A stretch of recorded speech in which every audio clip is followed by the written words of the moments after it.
Olá, pessoal, está no ar o nosso programa Palavra Pastoral. É bom estar aqui mais uma vez, é bom estar com você aí do outro lado. E antes de começar o nosso programa, eu quero te agradecer, tá, por você estar nos acompanhando. Agradecer a você que tem assistido o nosso programa, que tem compartilhado.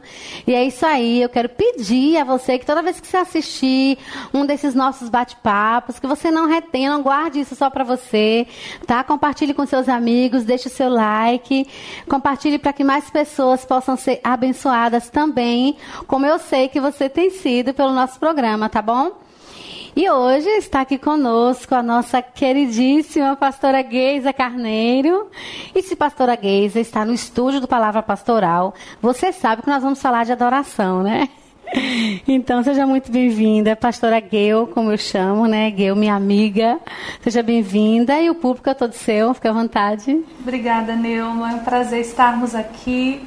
Nós queremos compartilhar desse assunto tão importante, né, para a nossa vida. Verdade. Com Deus. Muita alegria nos traz aqui. Vou fazer uma brincadeira com você antes da gente começar. Vamos lá. Falei que você quer ser surpresa. Vamos começar o nosso bate-papo de um jeito bem diferente hoje. E já que nós vamos falar sobre adoração, vou fazer um trocadilho contigo. Tá bom? Sei que você ficou curiosa, mas eu disse que não ia lhe dizer. Mas sei que você vai se sair bem nessa, tá? Nessas pegadinhas. Antes de tudo, ame o Senhor. Um Salmos 34. Uma frase. Deus é bom. Uma canção. Ai, tantas, são tantas, mas eu vou lembrar uma que marcou o início do meu ministério. Em espírito e em verdade. Ah, que delícia. Viração. Você tem falado muito sobre isso. É aquele momento do dia que o Senhor me chama para adorar.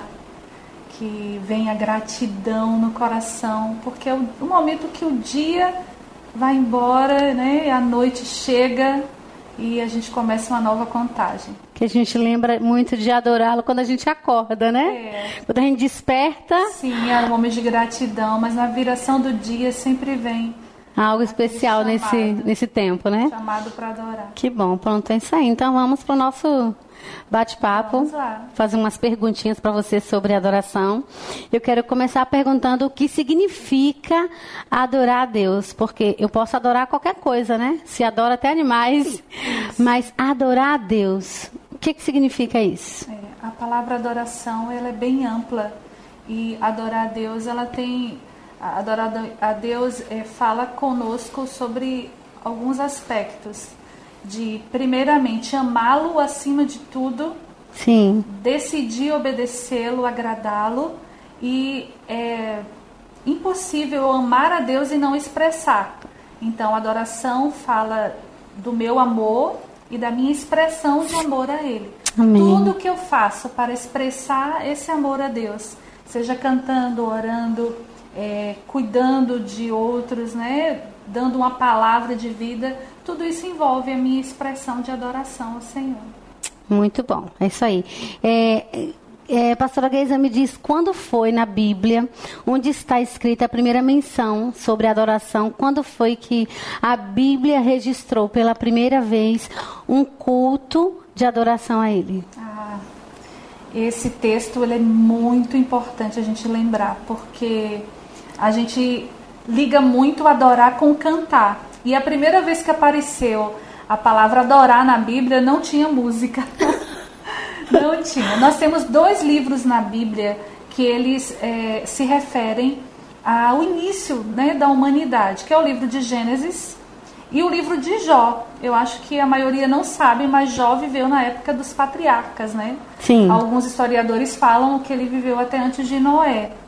E ali a gente encontra em Jó o momento em que ele recebeu aquela notícia tão terrível de que todos os seus filhos tinham morrido, de que ele tinha perdido todas as suas riquezas. A Bíblia diz que ele rasgou as suas vestes e ele adorou. Sim. Então, ali tem um culto que a gente pode falar como referência, né, um dos primeiros cultos de adoração, mas pensando no livro de Gênesis propriamente dito, que é o livro dos começos, é justamente o culto que Abraão presta a Deus quando vai entregar Isaac.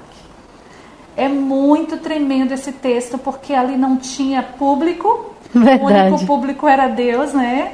Deus havia dado a Abraão, seu filho Isaque, pedido, não porque Deus queria que Abraão matasse, Deus não queria, né? Deus estava provando a obediência, ponto, né? Isso, Abraão estava disposto a obedecer, e se Abraão realmente sabia a diferença entre ele e os outros deuses das nações pagãs, porque todos os outros deuses, eles pediam, né, segundo seus filhos em as sacrifício. crenças, pediam os filhos em sacrifício. E Deus, naquele momento, disse: não, Abraão, agora eu já te conheço.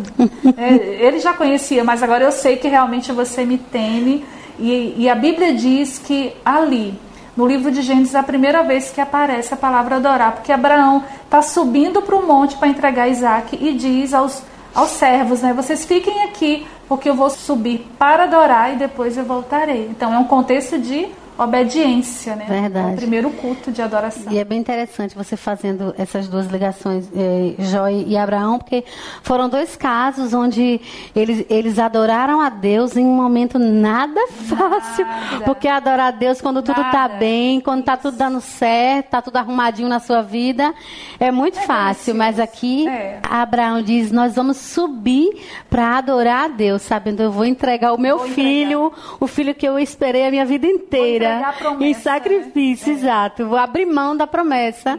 E Jó dizendo assim: eu perdi tudo, acabou, não tem mais casa, não tem mais gado, não tenho mais nada materialmente falando, não tenho mais filhos, mas eu vou adorar. Isso é tremendo, muito Isso. bom, um ensino para nós. Pastora Geisa, adoração é uma disciplina espiritual? Sim. Antes de falar sobre adoração como disciplina, é bom a gente entender o que é disciplina. Porque não é uma palavra que a gente gosta muito de ouvir, né? Disciplina traz aquela conotação de algo rígido, difícil, de regras, né? De muitas regras que são importantes, né? Essa conotação da palavra é importante para a nossa vida. Se nós não tivermos regras, né, organização, nada acontece. Mas a disciplina espiritual, ela diz respeito ao meu esforço e a minha organização para buscar a Deus. Aquilo que eu faço continuamente para ter mais de Deus e dar mais de mim a Deus.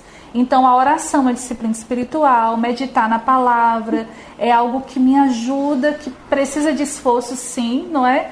E adorar também a Deus. Muitas vezes eu não vou estar muito afim de adorar, no sentido de expressar, né, ao Senhor. Eu estou tão preocupada que eu vou preferir orar, vou preferir abrir a palavra para alimentar. Mas quando eu separo aquele tempo para olhar para o Senhor, contemplar quem Ele é e expressar o meu amor, aquela minha parada, aquele meu momento de priorizar o Senhor se torna uma disciplina que vai trazer para mim muitos benefícios por causa da minha comunhão com o Senhor. Então, adorar a Deus também é uma disciplina, exige esforço, exige organização de tempo, exige entrega total. Toda disciplina, ela traz resultados. A gente vê quando você se disciplina na questão alimentar, você tem um resultado. Se você põe como disciplina exercício físico, você tem um resultado. Então, acho que eu estou entendendo bem essa leitura, isso que você quer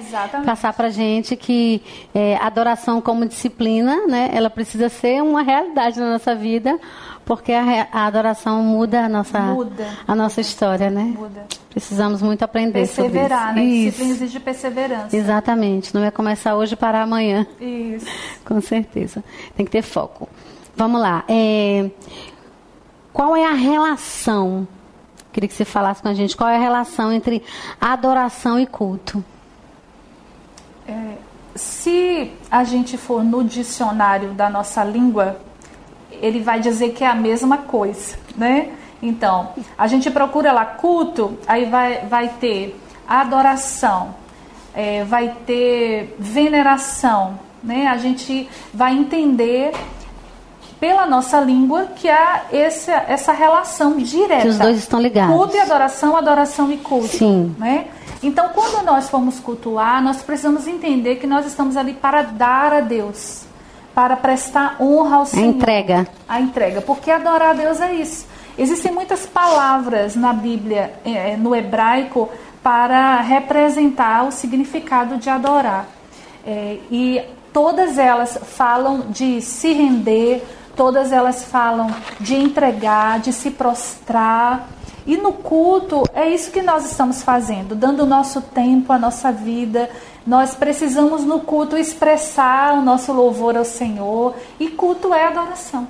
Né? Não existe culto se não houver uma expressão de adoração. Se eu vou para o culto para receber de Deus, eu não estou prestando culto. Eu estou prestando culto a mim mesma. Eu estou prestando culto às minhas vontades. Eu estou colocando em prioridade as minhas necessidades. Não que no culto nós não vamos fazer isso, né?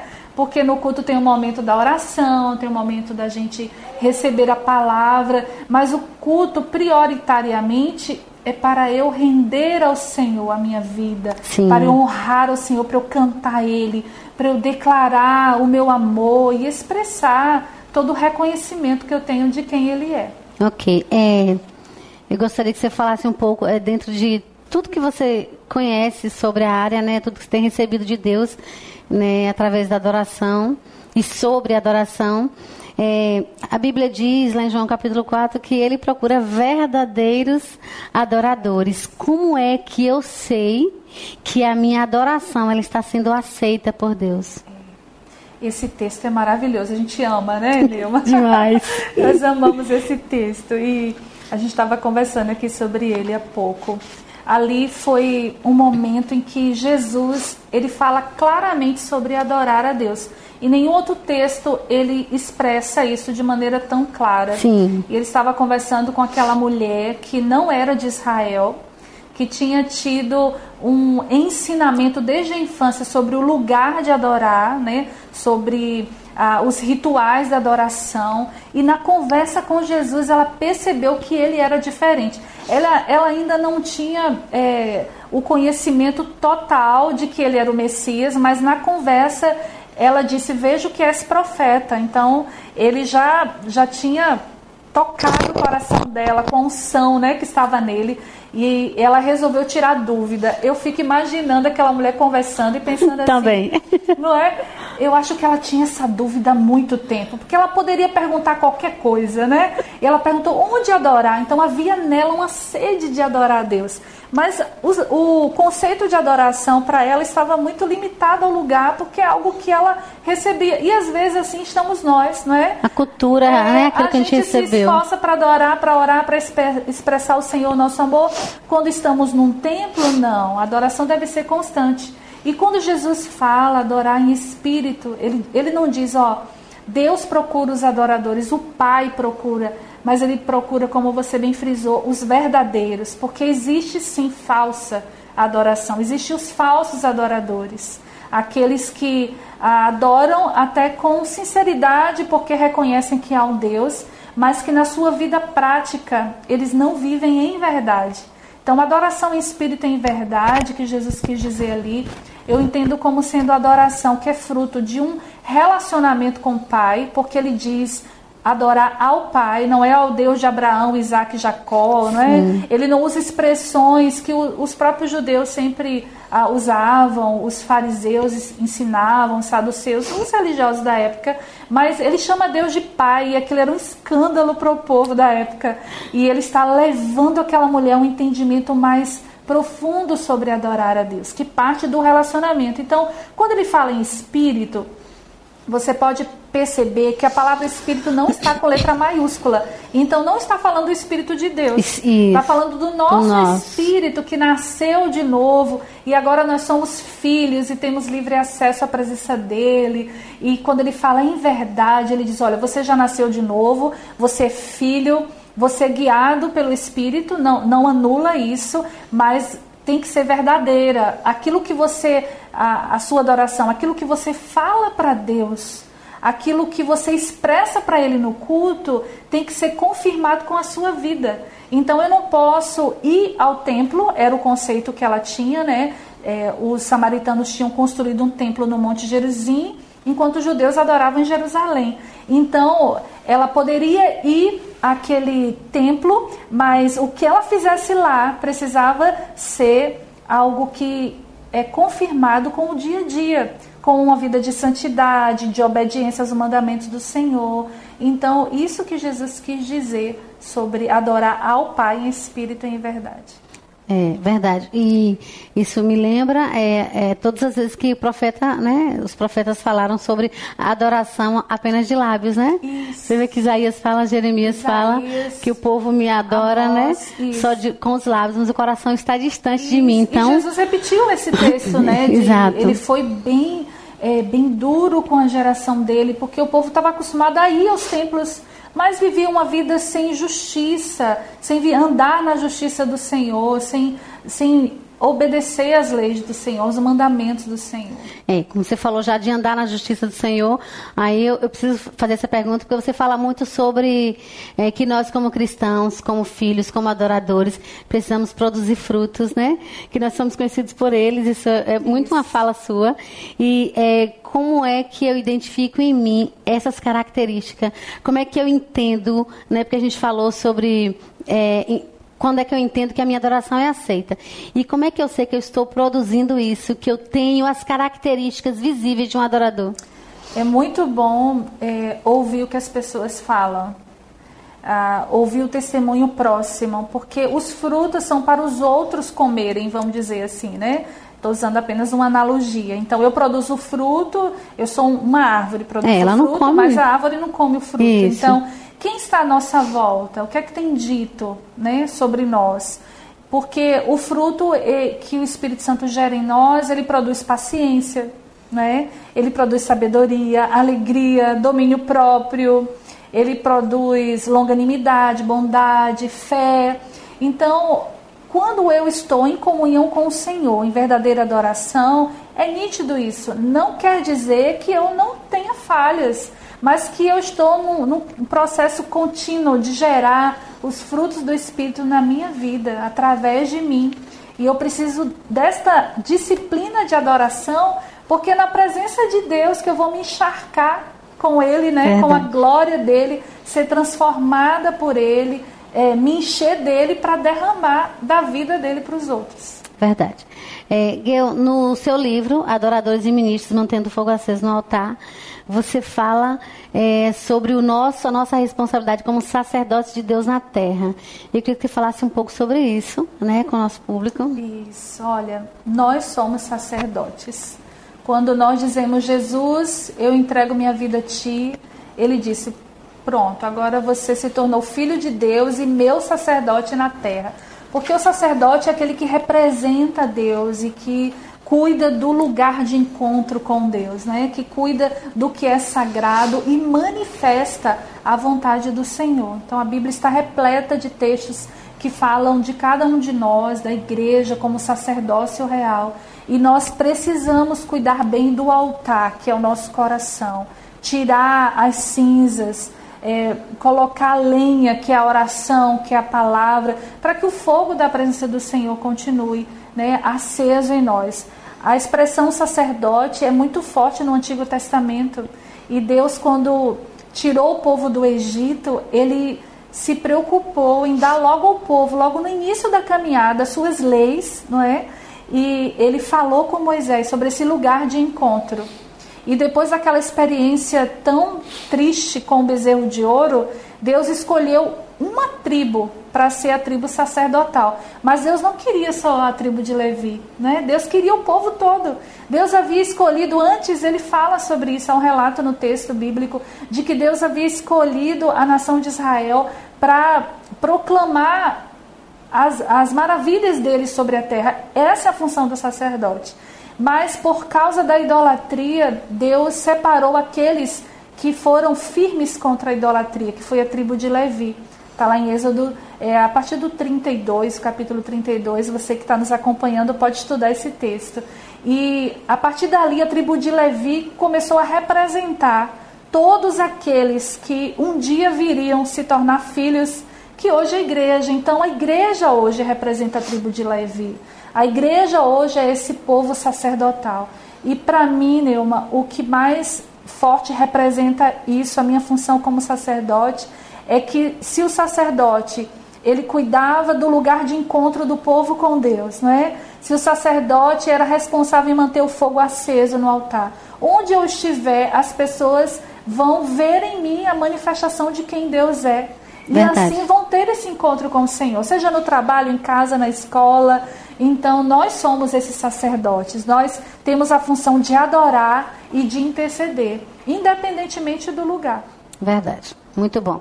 Eu vou fazer uma pergunta para você, que não tem nada a ver com doutrina, mas eu queria a visão da pastora Geisa, né, como ministra de louvor, sobre música e adoração. Ok. Música não é adoração, né? Existe um conceito que se espalhou por muitos anos na igreja, graças a Deus isso tem mudado, de que música de adoração são as músicas lentas, né? Então, canta aí uma música de adoração, então tinha que ser bem lenta. Por quê? Porque se relacionava a adoração com a presença de Deus, é claro, e se achava, por causa de algumas questões culturais, que as músicas mais animadas não... Sim, uma canção de júbilo. Não é adoração, é júbilo, é alegria. Mas não é assim que eu tenho entendido e tenho também aprendido com outros ministros, né, mais experientes, e pela própria experiência que nós temos tido com o Senhor. Quantos cultos que a gente celebra o Senhor com tanta alegria e a presença dele é tão forte, como não dizer que ali foi um momento de adoração, não é? Verdade. Então a música, ela está assim ligada à minha expressão de adoração, mas não é a música que define se eu estou adorando ou não, porque eu posso cantar e não estar adorando, adoração não ser espírito em verdade, não é? E eu posso estar adorando e não cantar, apenas me prostrar, apenas chorar. O fato de obedecer ao Senhor é um ato de adoração, e devolver dízimos e ofertas é um ato de adoração, de reconhecer que tudo vem do Senhor, que eu amo a casa dele, eu amo o reino dele. Então, música é apenas uma expressão. É claro que a música foi criada por Deus, disso a gente não tem dúvida, né? Verdade. E que a música, ela pode nos aproximar de Deus ou nos afastar de Deus. Então, muito cuidado com a música que você tem ouvido, porque ela tem um poder sobre o cérebro humano. Existe estudo sobre isso e existem terapias que usam a música com o seu efeito, não é? O seu efeito mesmo no sentido na questão corporal, fisiológica, que realmente muitas músicas têm acalmado as pessoas, tirado de momentos de estresse. Deus criou assim, né? Deus criou a música para tocar o corpo, a alma e o espírito, tanto que a música tem melodia, harmonia e ritmo, né? E cada uma dessas partes da música afeta uma parte do nosso corpo. Sim. E nós precisamos tomar muito cuidado com aquilo que nós ouvimos. Por isso que eu defendo que um cristão, ele deve apenas ouvir músicas que adoram a Deus. Não dá para ficar emprestando ouvido para fontes contaminadas, né? Não dá. Com certeza. Vamos falar um pouco sobre o seu chamado. Vamos. Eu queria saber há quanto tempo, né, você dirige o Ministério Louvor, quanto tempo você lidera junto com o pastor Ziel, quem veio primeiro, para quem foi primeiro o chamado de Deus, e como foi a sua experiência, né, com esse chamado, quando pela primeira vez Deus falou, olha, eu vou lhe dar a liderança de um Ministério Louvor, a partir de agora você vai coordenar a adoração da igreja. Como é que foi isso na sua mente, na sua cabeça? Esse assunto, só lembrar, mexe muito comigo, porque foi um tempo de bastante experiência com o Senhor e de muita resistência também. Sim. Eu nunca me imaginei no Ministério de Louvor. Eu sempre estive na igreja desde a minha adolescência, ensinando crianças, né, adolescentes. Mesmo adolescente, eu ministrava algumas classes. E a minha aproximação da palavra, do estudo da palavra, gerava em mim muita paixão pela presença de Deus. Então, eu sempre gostei de me expressar e sempre me senti no meu ambiente, né? Quando eu parava para adorar a Deus, era o ambiente que eu gostava de estar. E a Igreja Batista Central, isso tem 30 anos, né? Vai fazer 30 anos em 2000. Então você começou com uns 10 anos. Não! Não, quase isso. Vai fazer 30 anos agora, no ano de 2021, né? Foi num retiro da Igreja Batista Central. A igreja tinha menos de 200 membros, era tudo muito simples. Já tinham outras pessoas que trabalhavam com música, porque o meu dom principal nunca foi música, apesar de estar em coral e gostar e me identificar com a música. Meu marido, meu esposo, o pastor Ziel, eu estou casada com ele, esse ano fez 32 anos. Então, quando eu namorava, ele já era da música. Ele já tocava violão, ele já cantava, participava de vários grupos musicais. E a minha aproximação com ele não foi a música que atraiu, mas eu gostava muito também, né, do louvor e tudo. E eu comecei na igreja já no ano de 1991. Algumas pessoas que ministravam os momentos de louvor, que não era o culto como é hoje, não é? Tinham os hinos também do cantor cristão. A pastora Dora Neide tocava piano. A gente tinha uma caixinha Fran do lado, né? Não sei quem é a caixinha Fran. Eu não me lembro dessa caixinha, sou muito nova. O microfone. E a gente adorava e o Senhor confirmava o chamado pela ministração e eu fui, né, buscando melhorar muitas coisas. Mas eu me lembro bem que chegou às minhas mãos um livro naquela época, antes de eu começar a ministrar. O nome do livro é O Ministério de Louvor na Igreja, do pastor João de Souza Filho, que eu tive a oportunidade de conhecê-lo, né, no ano de 2009, pessoalmente num dos nossos congressos aqui, e na época ele até me convidou para participar de um livro dele, que é o livro de ouro do Ministério de Louvor. E eu estudava aquele livro, e aquele livro despertava para o culto, e aquilo mexia comigo, queimava no meu coração, e eu comecei a ensinar sobre aquilo. E o ensinar sobre aquilo começou a despertar algumas pessoas que já estavam no louvor, e dizer: Geisa, vem para cá, fica aqui com a gente. Eu disse: não, eu não fui chamada. E na época o pastor Adilson, que não era pastor na época, o pastor Jadson, ele era membro da igreja, mas não era nosso pastor ainda. E aí pastor Adilson chegou para mim e disse que Deus tinha falado com ele, que eu ia ser ministra de louvor da igreja. E eu fiquei muito tempo dizendo: não, de jeito nenhum, fugi mesmo. Até que o Senhor imprensou, as pessoas que estavam no louvor saíram, e eu já estava ajudando assim, mais na parte do discipulado, conversando sobre o assunto, e aí o Senhor me empurrou para o louvor. E de lá para cá nós estamos cuidando da equipe, né, em tempo integral desde o ano de 2002, né, nós estamos na igreja. Eu vim também antes do pastor Ziel, porque ele trabalhava na área de telecomunicações, e ele chegou no ano de 2006 em tempo integral aqui na igreja, e graças a Deus estamos juntos aqui cuidando dessa equipe maravilhosa. E tem sido bênção na vida da igreja. Bom, eu queria falar com você sobre uma coisa que eu acho interessante. Eu já fui ministrar em algumas igrejas e assim, eu noto, né, isso não tem como não chamar a minha atenção.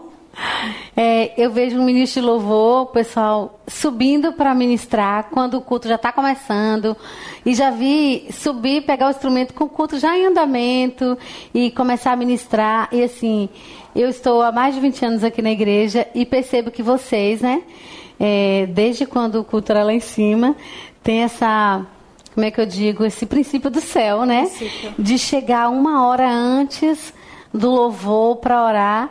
E eu já vi você barrar a gente porque não chegou no horário para orar. Assim, então você tem uma regra. Se não vier para oração, não ministra. Eu posso fazer o louvor sozinha, mas não sobe se não orar. Eu queria que você falasse sobre a responsabilidade, a relação do ministro de louvor com a vida de oração. Como nós precisamos orar. Como que eu vou dirigir a igreja em oração ou em adoração se eu não tenho comunhão com Deus? Vai ser só música, e música por música é só arte, né? Nós estamos utilizando a música como uma expressão do culto a Deus, e toda a nossa equipe sabe que a nossa busca é pela manifestação da presença de Deus. Então já tem muitos anos que nós temos essas e outras regras, e a pessoa precisa justificar porque atrasou, porque a gente tem a passagem do som. A passagem do som no culto, ela requer um bom tempo, às vezes a gente até gasta mais do que gostaria, às vezes a gente interrompe para orar, mas a gente tem o tempo certo de orar, e nós precisamos priorizar isso. Eu preciso estar na frente da igreja, literalmente, eu preciso cultuar mesmo antes, para quando eu for ministrar a igreja, eu já estar na dimensão do céu, e a oração leva a gente. Que aquele momento seja uma extensão do que você já está vivendo. Então, eu com a equipe, a gente vai entrar, a gente vai clamar pela igreja, a gente vai apresentar a nossa vida, né, confessar pecados, e a gente entende que ali é um momento de sintonizar com o céu. Então, não existe adoração sem oração. Infelizmente, muitas pessoas, né, têm dificuldade de orar, e isso é algo que dói muito no meu coração. Porque orar e falar com Deus, né, é dizer a Ele o que a gente precisa, o que a gente deseja, dizer, Senhor, venha o teu reino na terra. Não tem como servir ao Senhor sem orar. Se eu não oro, eu sou só mais um cantor. Mais um cantor. E o mundo às vezes tem cantor melhor, tem músico melhor. Não, exatamente. O reino de Deus não precisa, né, de artistas que não sejam consagrados. Ele só recebe o serviço de quem consagra a Ele a vida. Ok. Pastora Guel, fala pra gente sobre o discipulado. Eu já, na nossa conversa com o pastor Zé, a gente falou um pouco sobre isso, mas eu queria que você falasse um pouco mais sobre a dinâmica desse discipulado e qual é a importância dele pro Ministério Fogo Ardente hoje, na sua visão. Sim, é um momento em que nós nos reunimos como equipe. Hoje nós temos quase 80 pessoas no ministério, então é muita gente, é uma congregação, né? Para a gente cuidar, a gente precisa se conhecer, a gente precisa orar junto, ter comunhão. E é aquele momento que a gente reúne a equipe toda para liberar a palavra, para fazer uma dinâmica de grupo, para orar mais, para lavar roupa suja, sim, né? Que às vezes tem... Família, né? Família, isso. E consertar, e receber ideias, e saber o que Deus está falando. Então é uma vez por mês que a gente se reúne, sempre aos domingos pela manhã. Tem um café da manhã, isso já tem quase 20 anos que a gente faz isso. E é muito bom, foi uma estratégia que o Senhor nos deu para estar junto com a equipe, para fortalecer, para estudarmos assuntos relacionados ao nosso ministério. Sim. E discipulado é ensino, é comunhão e é fundamental para a nossa vida. Verdade. É um momento que a gente anseia muito chegar. É essencial, eu creio. Deixa eu falar outra coisa. Existe um projeto aqui na igreja que ele acontece anualmente, que são as 12 horas de adoração e intercessão. Queria saber mais sobre esse projeto, como foi que ele aconteceu, qual foi a sua experiência com Deus, quando Deus te deu esse projeto assim no colo.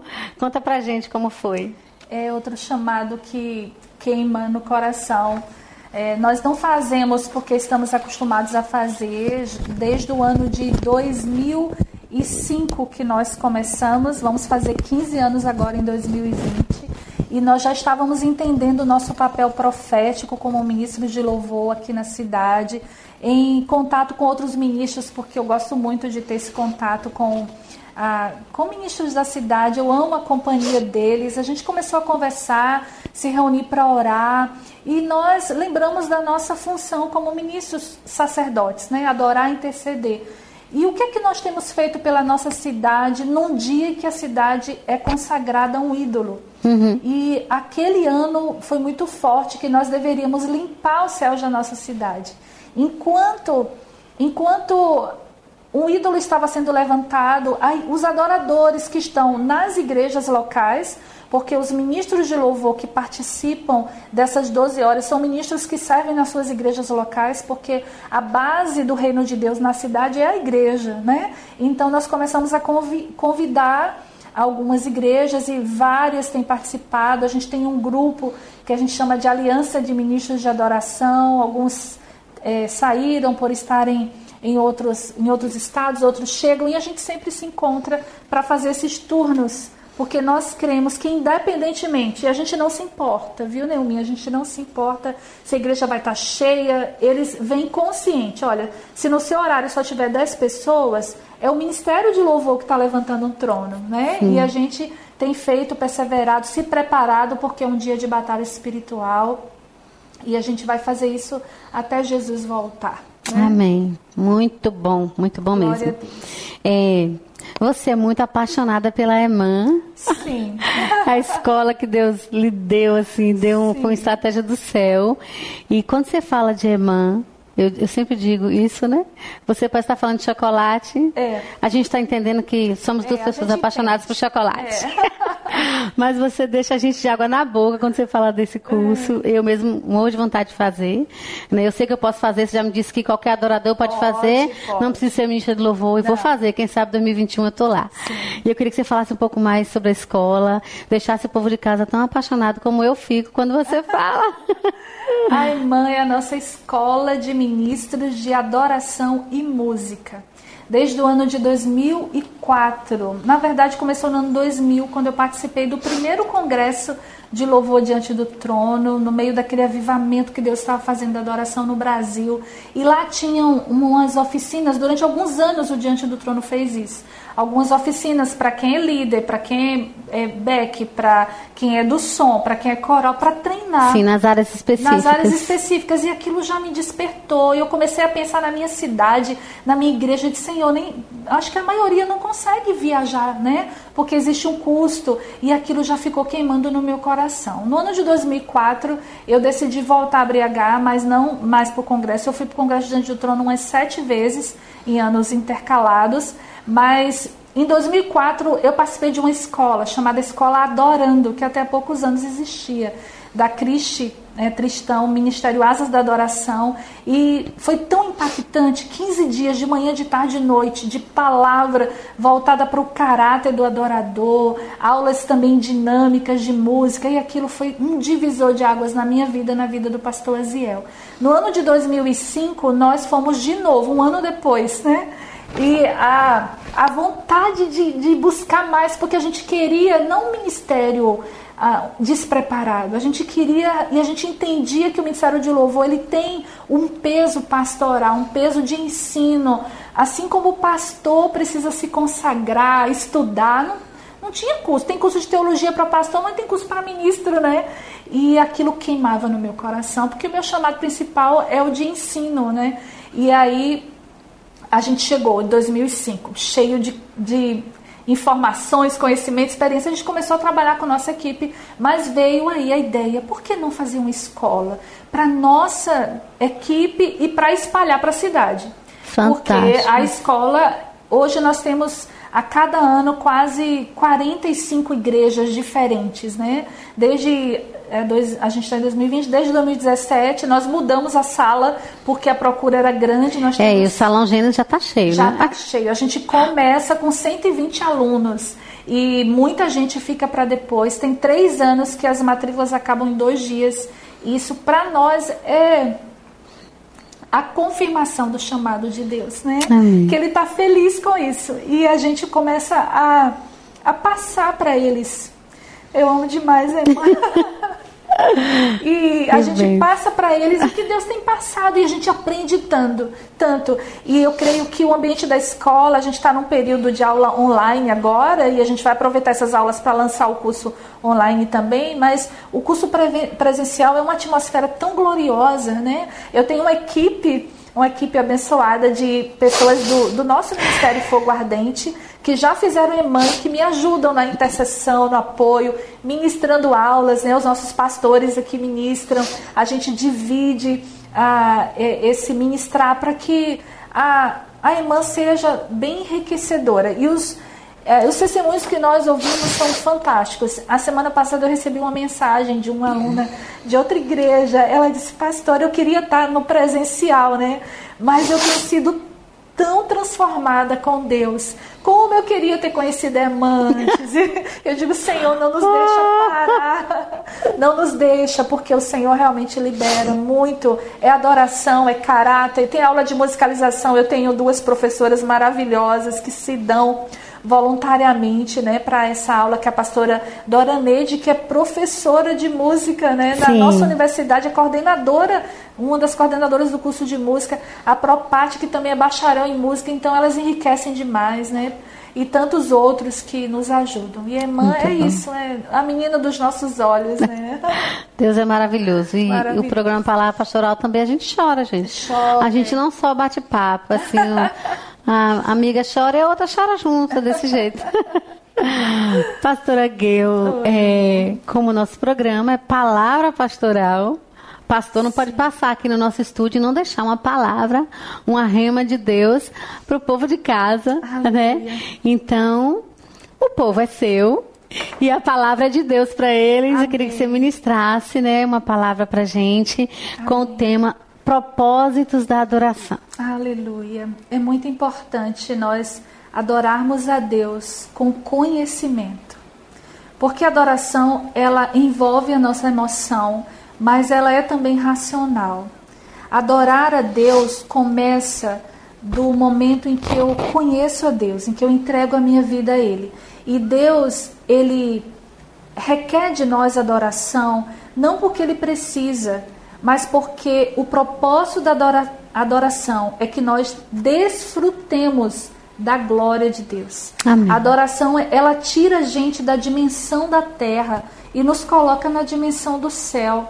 Deus não precisa da minha adoração, não precisa da sua adoração. Ele tem adoração perfeita no céu. Os anjos não erram, eles não pecam. Eles são os melhores instrumentistas, com certeza, os melhores músicos, com certeza.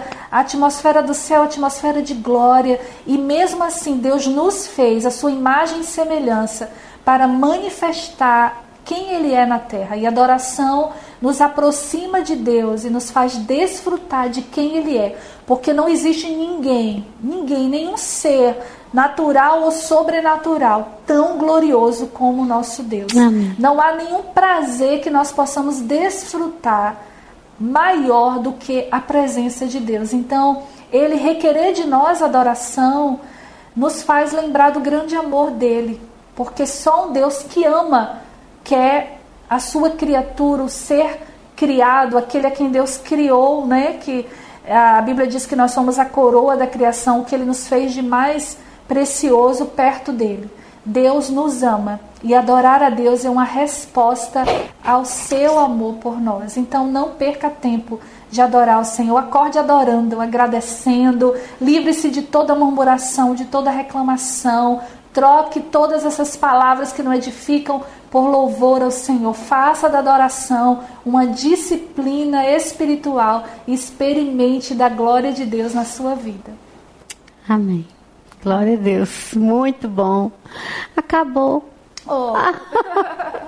Que pena, né? Mas estava muito bom, né? A gente, quando fala de adoração, a gente sente, né, que a atmosfera, o ambiente muda, né? Tudo mais leve. E foi muito bom bater esse papo contigo. Glória muito Deus. bom Obrigada mesmo. Obrigada pelo convite. Um prazer estar aqui. Que tem outros momentos. Amém. Que você possa estar aqui de novo com a gente.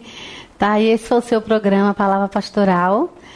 E queria lembrar mais uma vez para você compartilhar com seus amigos os nossos bate-papos, as nossas entrevistas, para que outras pessoas sejam tão edificadas como você tem sido, tá bom? Dê seu like, seu joinha lá, quando você estiver assistindo o nosso vídeo. E abençoe pessoas compartilhando, tá bom? Até o próximo programa, se Deus quiser. Um beijo no coração e até lá. Tchauzinho.